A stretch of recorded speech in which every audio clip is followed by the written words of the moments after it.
ఉంది సేమియా కావాల్సిన ఐటమ్స్ అన్నీ వేస్తేనే సేమియా తయారు, కానీ దానికి కావాల్సిన ఐటమ్ కావాలి కదా, అందుకే నువ్వు ఏమేమి వేయాలి? చక్కెర,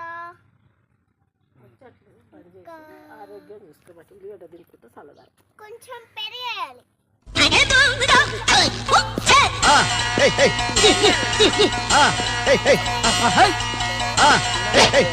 మళ్ళీ అంటాను మళ్ళీ ఇటు ఉన్నాయి ఇట్లా కూర్చో తలకాయ మీద దాని మీద రాళ్ళ మీద పడవా ఇట్లా చెప్పి దాంట్లో కొంచెంగా పెరిగేసి ఇట్లా కలపాలి. ఇనువే కలిపిన తర్వాతకి దాన్ని ఇట్లా ఏం చేయాలి తెలుసా, ఇట్లా ఇట్లా నీట్గా కలిపి మూత పెట్టేసుకొని ఉంచి గంట తర్వాత తీయాలి. తీసి అది కొంచెం కలపాలి, కలిపి మళ్ళా మూతలు పెట్టాలి. పెట్టిన తర్వాత సేమియా రెడీ. అంతే. ఏమున్నాయి? ఏం లేవు.